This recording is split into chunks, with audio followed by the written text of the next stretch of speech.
Good morning mga kapakner, panibagong araw. Siyempre panibagong vlog tayo. Yan, nandito nga ako sa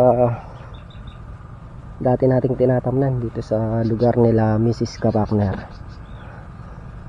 Yan, ito yung dati natin tinatamnan. May kalamansi na yan. Dati tanim ko dyan okra. Tapos dito kamatis. Doon naman sa gawin doon pechay. Ayun yung tanim nila. Meron sila dito ang silin Taiwan, kalamansi, tapos may sitaw din. Yung sitaw na tinatanim nila dito, ito yung condor. Yan, puro ganito bunga niyang condor. Pagka nagbigay ng bunga to, marami rin. Parang ano to, parang berdana. Kaya lang hindi yata mabilis sa gawing ano to, Pampanga. Pang main nila ito biyaheng Divisoria kung di ko nagkakamali. Divisoria. May kumukuha ditong bayar rin. Bayar namin dati.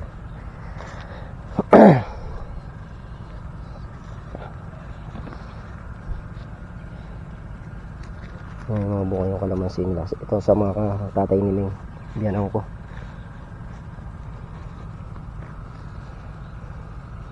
Ano na to? 2 years na yata to.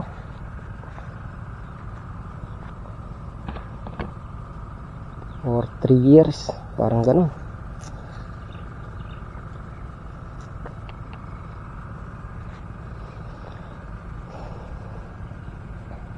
Napakataas pala ng presyo ng kalamansi ngayon. 2.1, 2.2, ganun ang presyo ng kalamansi mga kapakner.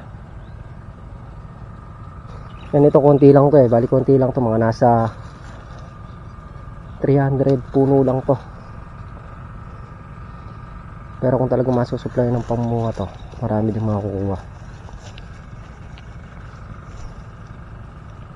Dating manggahan to, nung dumaan yung bagyong Ulysses, naubos yung mangga. Yan, kaya naging ano lang, kalamansi at saka gulay. Yan mga kapakner, no, ako nagtatrabaho dito, walang grass cutter, mano-mano natin dinadamo yan, ginugusad natin ng panabas yan, mano-mano.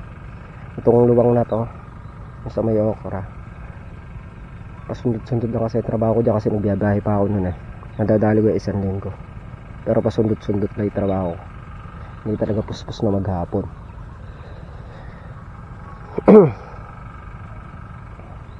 Umaya bago tayo umuwi, hindi tayong kalamansi, yung hinog yun, mga hinog na yan, pipitas tayo kahit mga 2 kilo lang.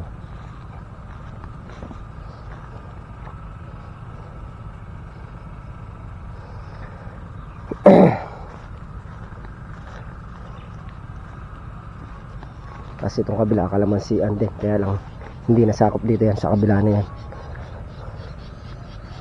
Diyan sa bali lolo din ni Mrs. Kapakner.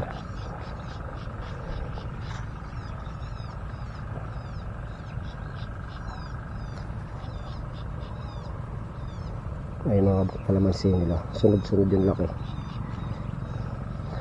Pag ito napitas mo to, susunod pitasin yan, ito naman.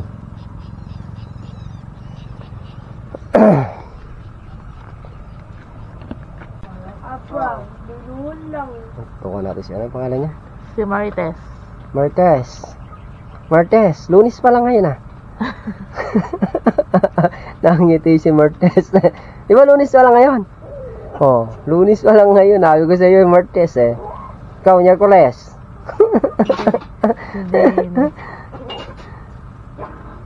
Si Dane. Si Toto. Tulog pa si Toto. Nasa bahay, tulog pa. Dapat dito matutulog Oh. Umuwi din, bibili tayo dito. Hindi tayo magkatabi. Laki na nung bahay ni dito lola mo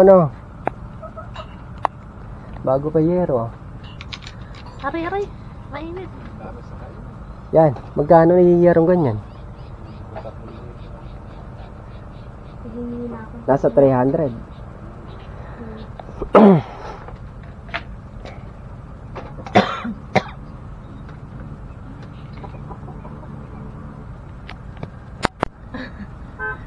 Ano? Martes? Ay, Lunes. Lunes pa lang, di ba? Patingin muna nung ano yung kilay mo. Pala, may ramp pa ngayon si Marte. Oo. Sino ba nagsusuot sa'yo? Si Janie o si mama mo? Nasa ba si Martes? Huwag mo na ng ng tao na saging. Sikat pa kamo si Miss Hart. Miss Hart. Ah, si Miss Hart. Nasaan? Yan na yung tuta, bakit tumalon? Miss Hart. Nagtatago ah. Out ka sisi.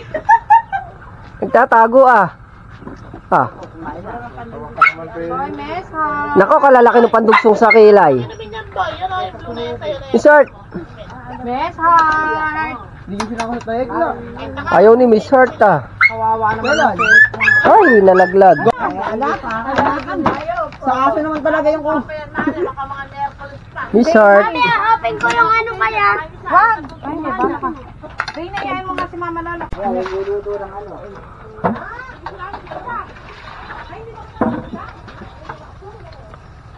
Ay, tao ka.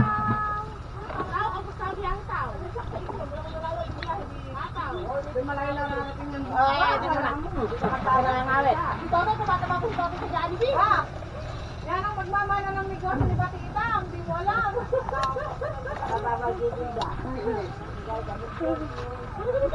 Ayan po yung cookies. Mas ka dyan. Mainit pala. Ayan po. Ito po kami sa kubo.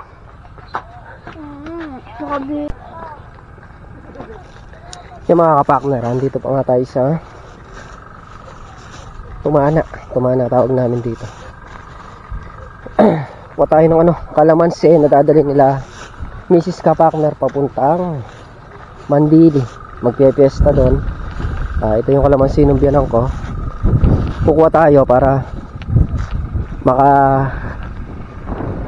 kahit pa paano makatipid sa pangsangkap yung ating kapatid na magkapabinyag.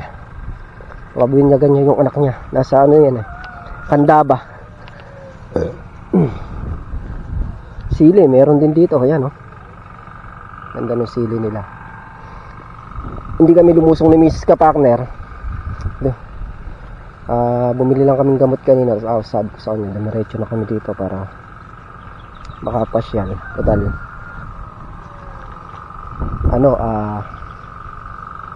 kung naman tayo nakakapasyal dito, madalang lang.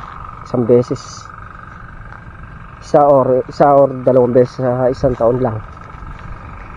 Gawa nga ng marami ng trabaho.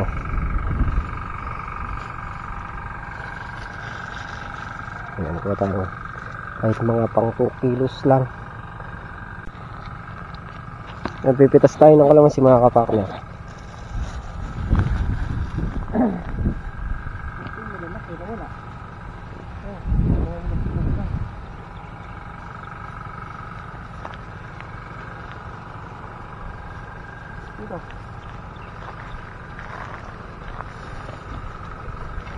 Tutukan mo ito boy.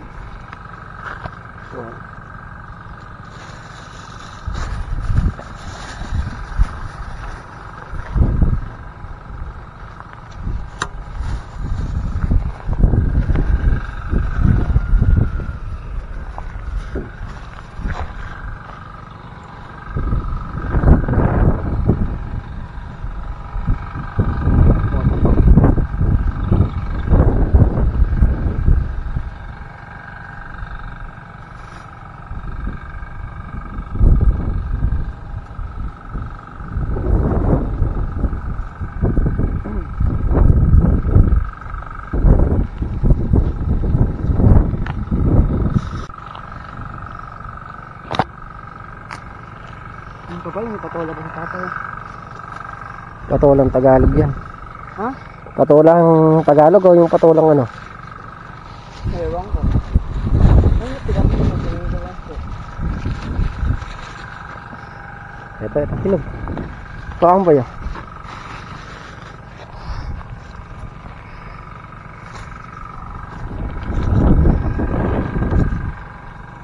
Yan, 3 years na yata yung kalamansi na. Oo, magti 3 years na.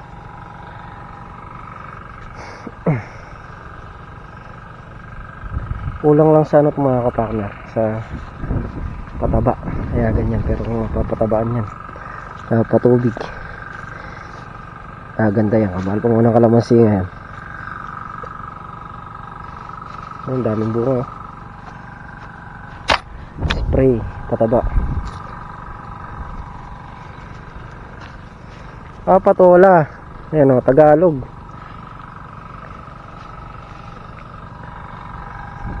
Ayan, ang ganda niya, no? 300 puno.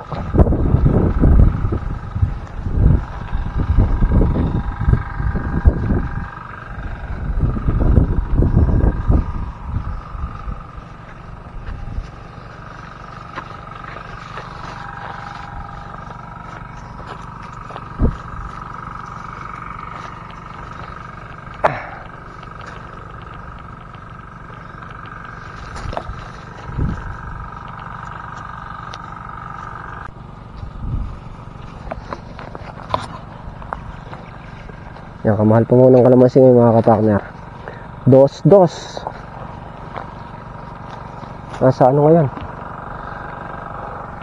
2,000 to 2,100 yung isang red bag sa puno. Diba, ang laki ng presyo ngayon ng kalamansi. Ang taas.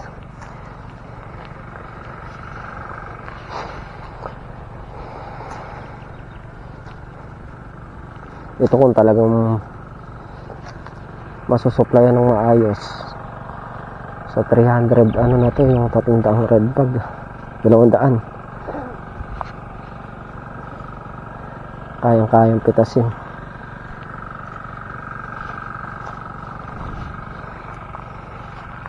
Yung sa kabila na yan, kalamansian din niya, napabayaan na.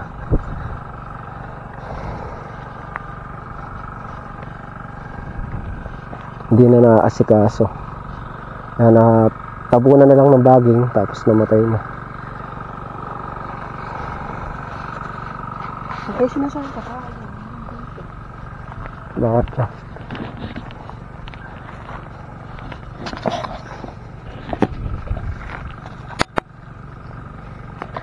Dito dati yung aming kubo. Sige, punta ka doon. Baka nandyan. Diyan nakatanim dati yung aming kubo. Ay, nakatayo sa gawin na to. Ay, hindi pa. Doon pa pala. Ay, hindi daan eh. Hanapin natin yung pwesto ng kubo namin dati.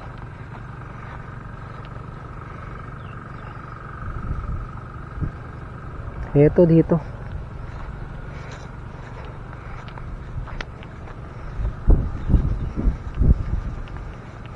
Ayan, dyan yung kubo natin dati sa gawin na to. Tapos may mangga dyan nung umulan, bumagyo, bumagsak nga. Pati yung kubo tinamaan, nalusaw. Yan, kaya ngayon tinaman na lang nila ng kalamansi, hindi na nagugulayan to. Pero yung gawin na may gulay yung gawin doon. Tapos yung kubo, may tayo sila doon sa banda doon. Dyan yung kubo. So ayun na yun, sa tabi ng sitaw. Doon sila nagtayo ng kubo, gawa ng malapit sa tubig, sa poso. Ayan o.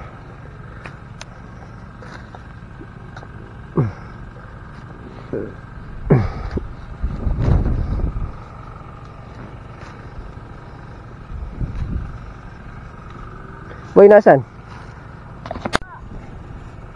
Yan, kasama natin si Marites. Martes, Lunes pa lang ah. Saan ka punta? Saan ka pupunta Lunes? Kamo sila ng papaya.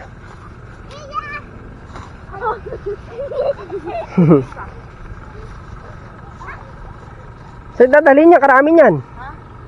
Karami. Okay na yan. Okay na. Yung hilaw pa mo kinuha mo ah. Hindi yung hinog. Sila, yun lang. Oh, taka na. Bahala ka yan, Mia. Kunin mo boy, kunin mo. Mahirapan.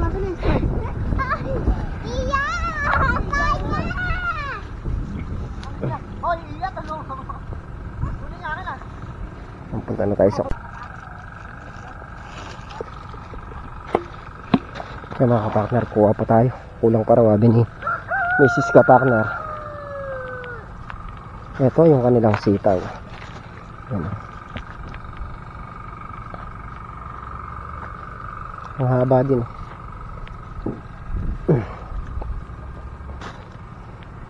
Kaya lang ano na to, third generation. Pangatlong tanim na to ng buto na to. Kaya medyo madalang na lang yung bunga niya. Saka hindi na ganun kalakihan, no? Yung second generation okay pa, marami pang mabunga. Tapos mahaba.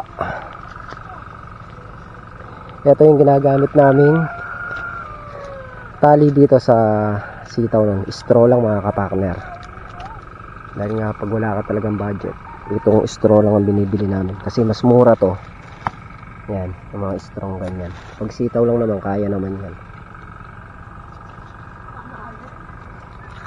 Yan o mga straw lang. Minsan yung red bag ng kalamansi, hinihimay namin para meron kaming pandagay na pangdingding. Yan ay technique sa pag ano, nagsisitaw kami dito.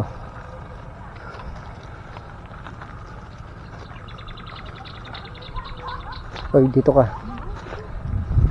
Didimanda ka dyan, ako na ka ng video. Sa yung mga Taiwan, diba? Sa amin yung kulitis, tinatanggal namin dito.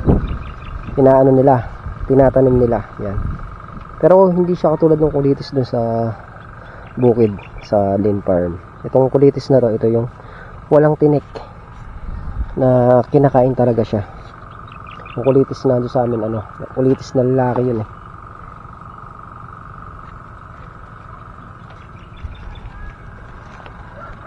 Mengay,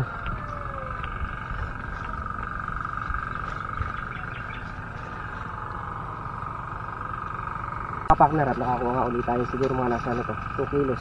Saka nandun 2 kilos, 1.5. Basta siguro kahit mga 3 kilos pwede na. Basta 3 kilos na siguro natin nakuha natin. Tayo pupunta na dito sa Kubo. Kami sisibat na rin pa uwi. Gawa na medyo patraffic dito.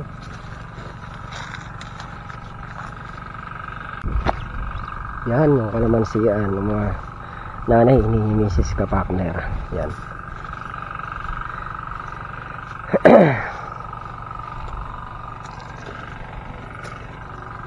Kailangan lang talaga ma-supplyan to para mamuo ng maayos.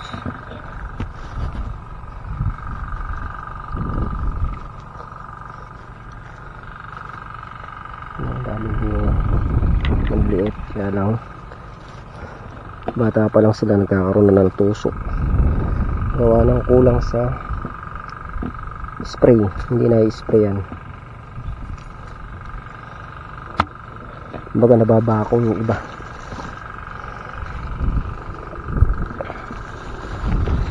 Kailangan kasi kapag may bunga ganyan, alaga rin sa spray.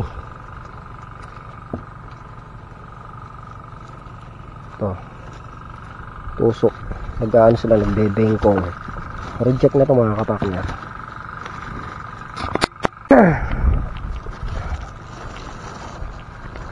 Paangkop na tayo.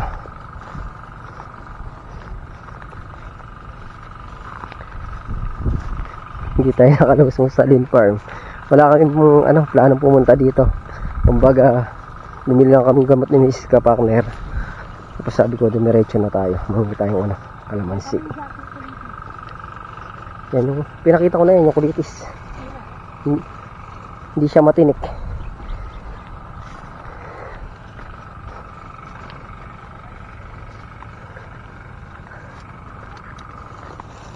Tapos 4 na, kainit pa rin.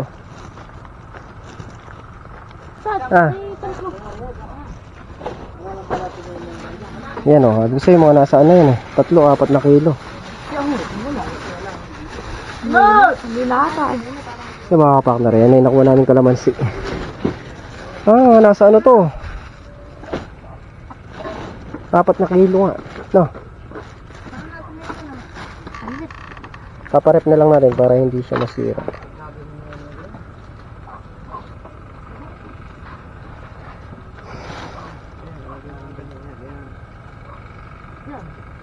Ano? Yan na, tara na. Ba't tayo mong tumayo?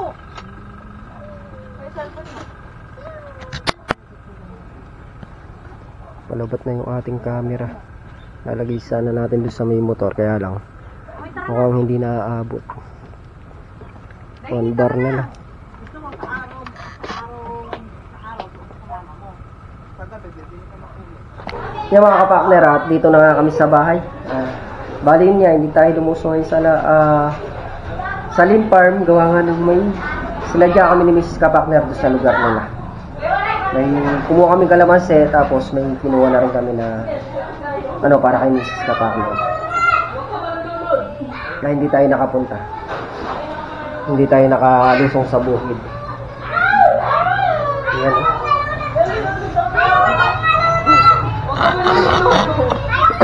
Kaya mo nang malunod! Eh, nagsiswimming sila, oh. Dalawang ano na nga si Aliyah. Dalawang. Nakapangalawang ulit na yan. Natulog lang, saka bumalik ka din. Oh, matulog ka ulit, tapos mamaya ulit, balik. Palagay ko din yung ahon dyan yan. Kaya nga nakatulog ka rin, nakain ka. Hindi pa lumalalim, yan lang. Dalawa na yun. Mga kapakner, yan nga yung kaganapan ngayong araw. Yun muna tayo sa baryo nila Mrs. Kapakner. At bukas nga, kung tayo lulusong sa Lynn Farm. Kaya mga kapakner, hanggang dito na natin sa video. Muli po, thank you po sa support at wala. Ingat mo na.